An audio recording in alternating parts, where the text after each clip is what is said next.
There. All right, so today I'm going to show you a few samples of calligraphy.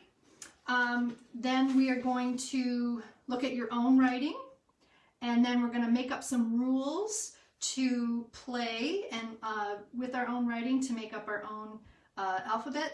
And then I'm going to show you a few things how to make a final piece of calligraphy. It could be a card or just something you hang up on your fridge just to keep us inspired through these times. All right, so the final piece we're going to do might look something like this. If you have just a pencil, then I'm going to show you how we can shade it in.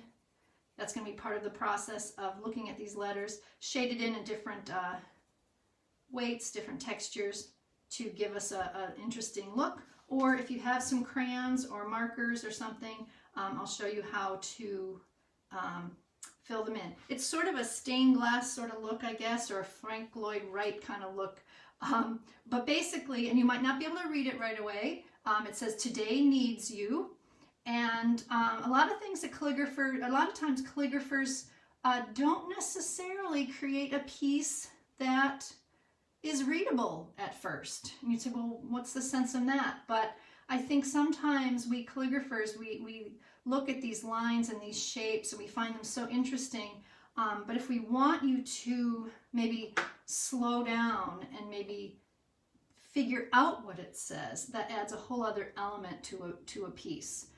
So now that I've said what it is, today needs you, then you say, oh yeah, okay, and then you can take the time to kind of maybe think what that means for you today.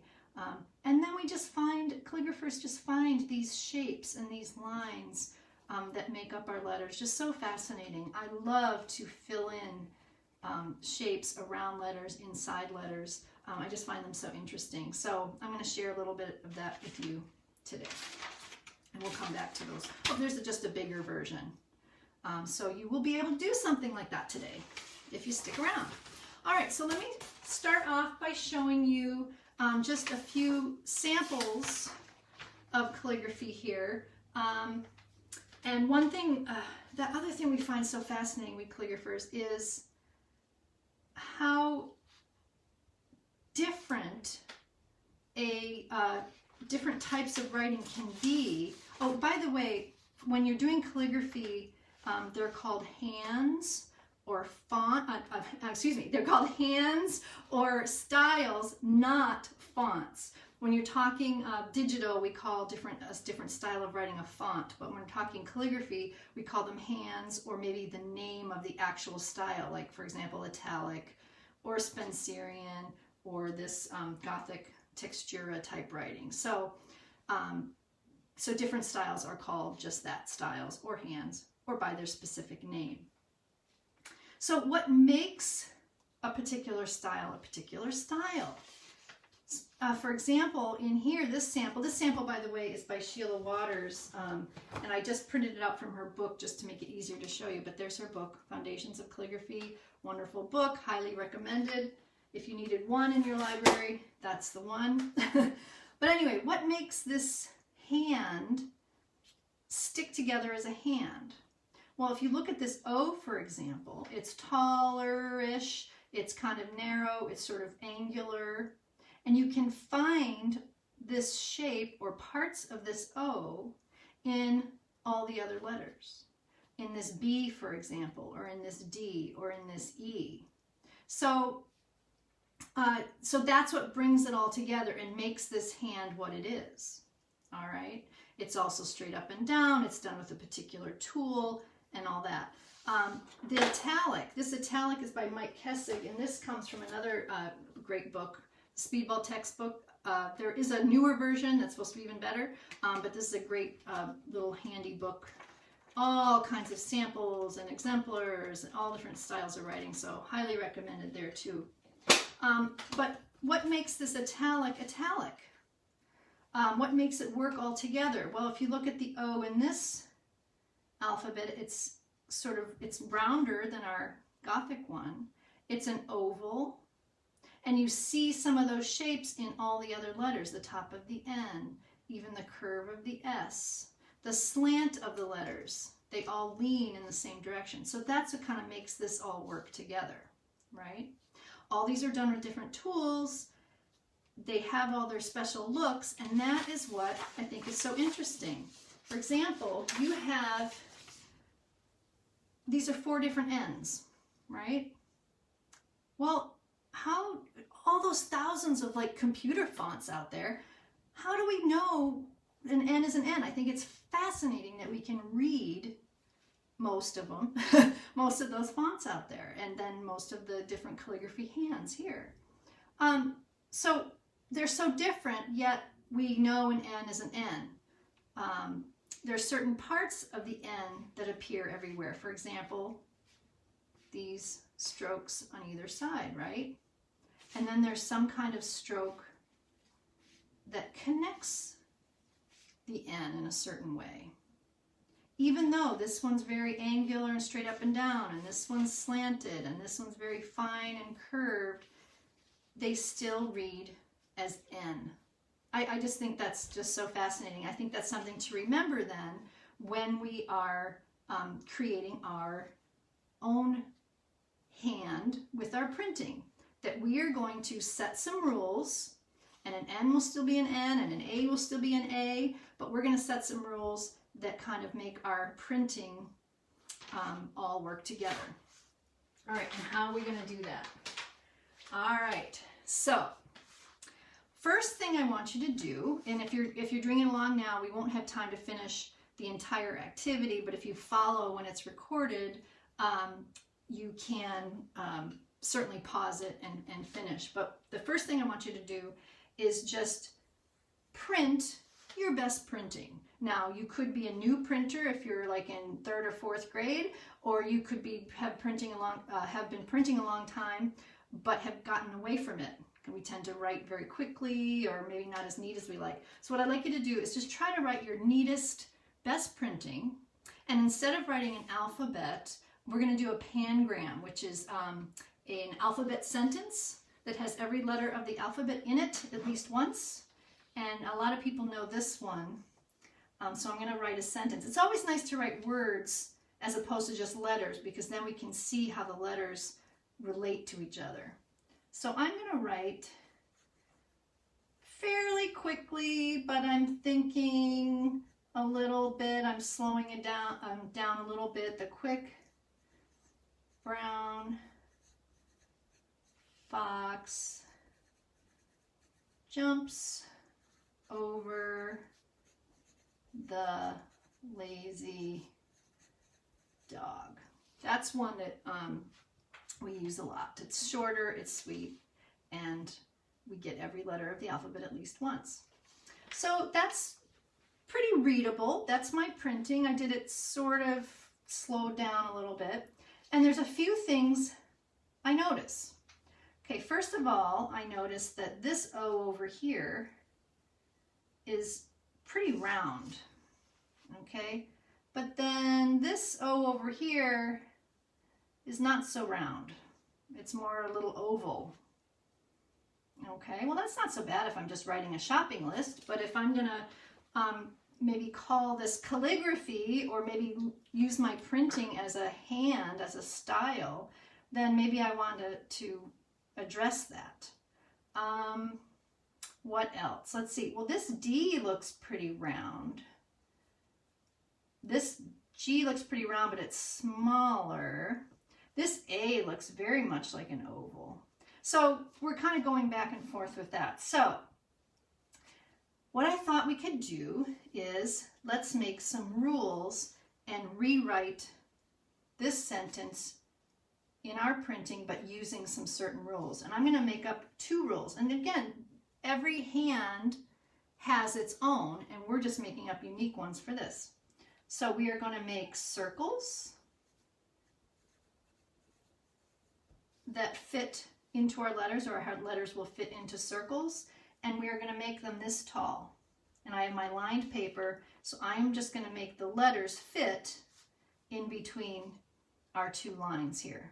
Okay, if you're using plain paper, you can just quickly draw a couple lines with a ruler and right in between those two lines. Okay, so those are my rules. So let's try to write that sentence again, but with our new rules. All right, well, my T could have some roundness to it, but I'm just going to leave it straight. And then my H now, I want to make it fit into a circle. So I'm going to make my H nice and round at the top like that. See how a circle fits in there? And my E, I can make a circle. I'm going to make my E fit like that in a circle. And I'm making it tall. I'm making it fit in between these two lines. My Q can look very much like a circle with a tail on it. I'm going to talk about some of these terms in just a second here, some of these parts, what they're called. Our U, if you look at my upper examples, pretty narrow, pretty much like an oval. I'm going to make it real wide at the bottom, again, so it looks like it fits in a circle. An I is just an I, although sometimes it has a curve on the bottom, but we're going to leave it straight for today. And the C, see how I kind of drew that circle there lightly? The C is going to fit on a circle. And our K, though it's not curved, I'm going to, this is my new rule, for this hand, I'm going to make it fit into a circle. I'm going to make it real wide so the edges of the K there fit in a circle. Now I think this is a good time to talk about some of the parts of letters and some terms that will help you if you go on to do other hands in calligraphy. They all start with some of the same terms. And I'm just drawing these lines here just a little bit darker so you can see them. Okay. All right, there we go. So the height that we decided on for us was arbitrary. It was the height of this the space in between these lines in our notebook paper, but that's the height of our letters. We decided, oh, and this is called the baseline. That's where the letters sit. This up here is the waistline, like our waist on our torso. This is the waistline. And then you've got some letters that have these stems that are called ascenders. And then you have some that go down below the line that are called descenders. All right. And I've decided that for our printing that our ascenders and descenders are going to go up and down to the next line.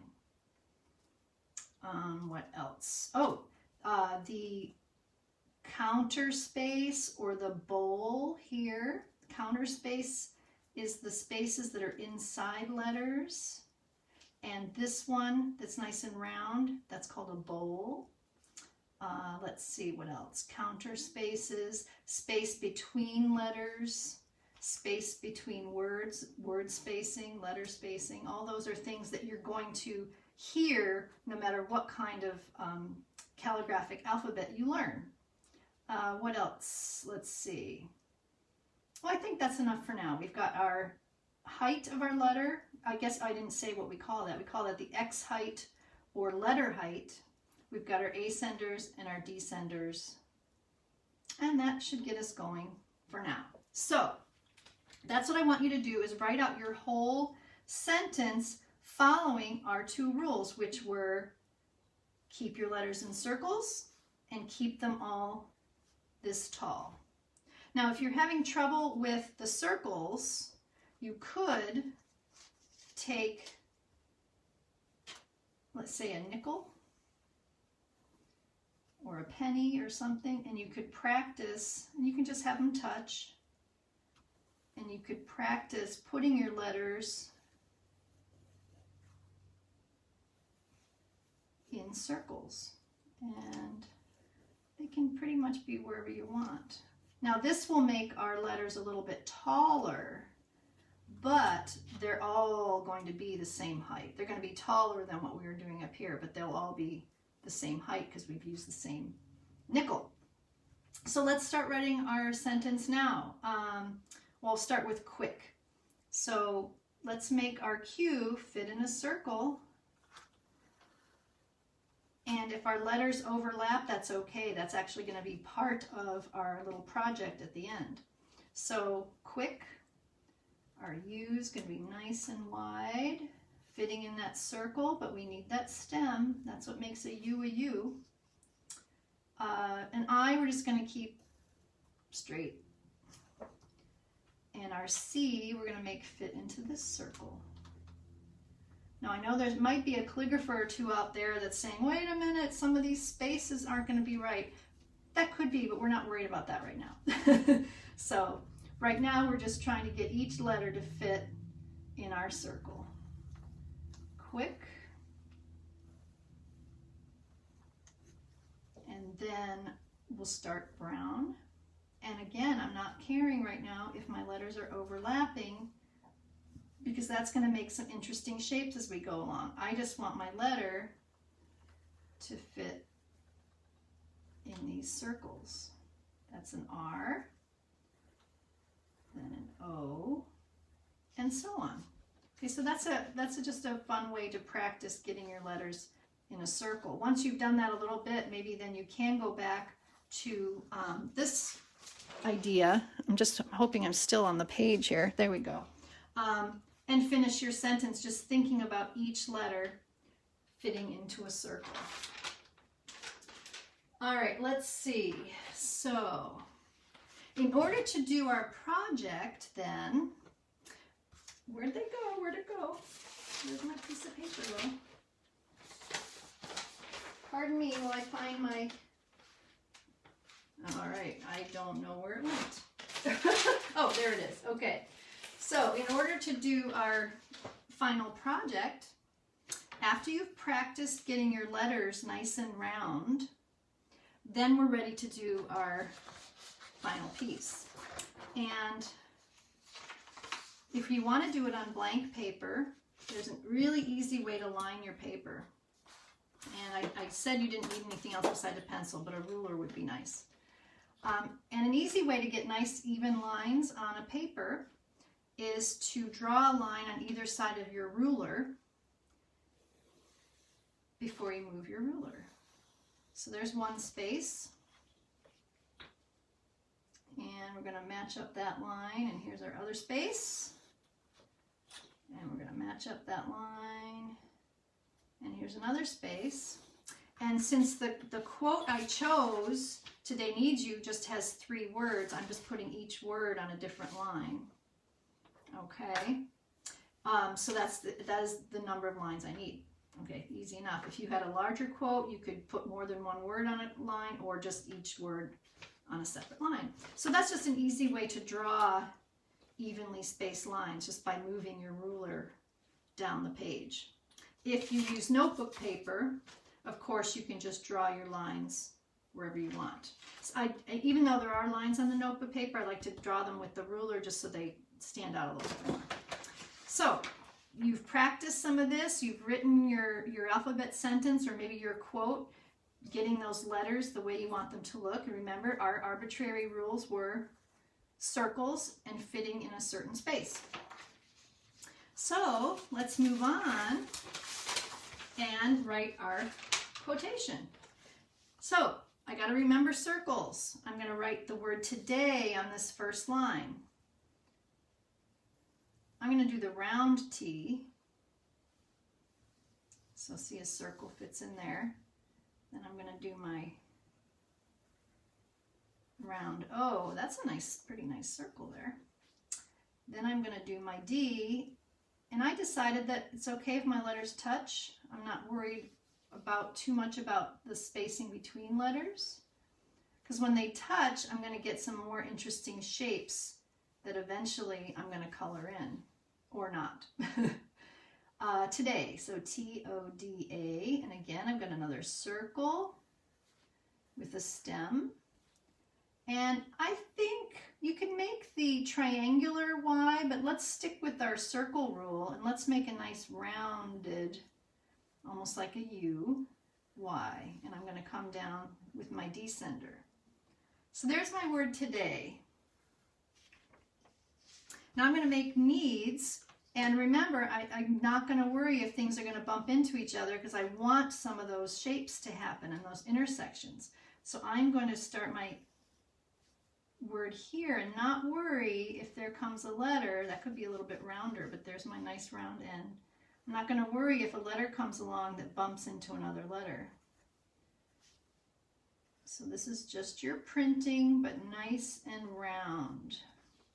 Today needs, and like I said, I'm going to cut right through that A with my A sender because that's going to make another interesting shape. And then I have my S. Okay, and actually I may go like this just to cut off that shape because that's another nice shape that could be filled in. Today needs U, and I'm going to do another roundish Y instead of the triangular Y that I used here, which would be fine. It's up to you. It's your printing style. And there's my descender and my nice wide O and my nice round bottomed U. All right. Once you have your letters all done, then you want to put it in a box. I think I use the edge of my N as one edge of the box. Then I use the line I drew to write my letters on as the other edge. I can use the edge of my Y as my other edge, and then the top line I drew as my final edge. So that will encase all of your words, and look at this wonderful shape that it made, just that N going into that Y. I mean, isn't that interesting? These are the things that calligraphers sort of start to look for. And then these little triangular sort of shapes that happen between curved shapes. I don't know, we just find those fascinating. So you can maybe darken up your lines that you wrote your letters on. At this point, if all you have is a pencil, then you can start shading in. Here's a counter space of the E. I can maybe shade in something very light. Maybe something else can get shaded in a little darker.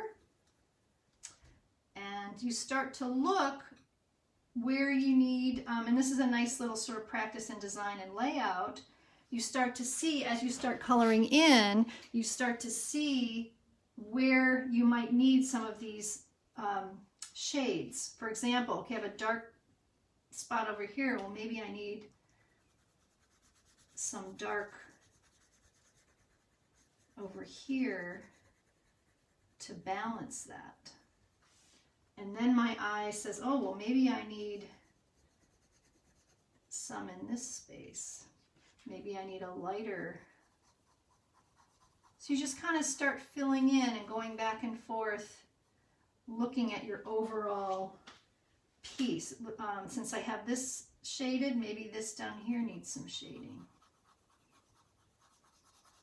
So this is sort of a quickie. I didn't realize it was going to be a sort of a quickie lesson in maybe design too, but you're just always kind of looking for balance as you're filling things in. So you can just keep going along that direction and see what happens. Not everything has to end up being filled in. Okay, so if you look back at this one that's sort of complete, you can see I've got the different shades. Some are left blank. And this is a perfectly good finished piece. Now, if you decide to add color or go over your lines with marker, that's kind of fun too.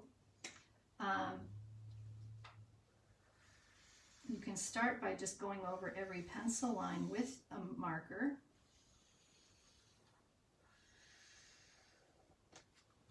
And then going over your letters too.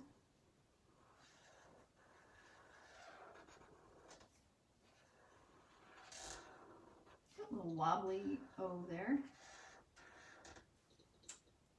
You can go over all your lines, etc. I'm not going to do the whole thing again for you because we're almost out of time, believe it or not.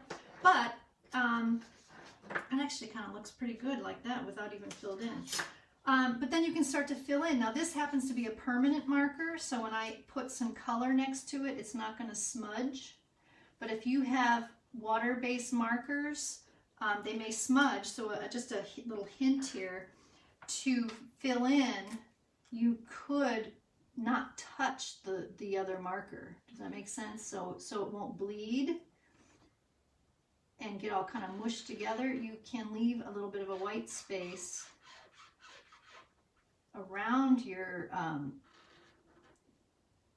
marker there, between the markers, and that will prevent any bleeding. And that's kind of a neat look too if you did that everywhere. Again, you can use crayons, you can use colored pencils that don't bleed. It's up to you, but wow, I you know, this just sort of came to me right now, and I kind of like that. That's kind of a neat look as well, keeping that space. So play around with it. It might be fun to make several and then fill them in different ways. Now, if you get to a point like this and you say to yourself, well, you can't really read that. I want to give that as a card to somebody, but I don't think they're going to be able to read it. Even though it's interesting and pretty and fun to look at, you can always down here in your best handwriting or printing, translate.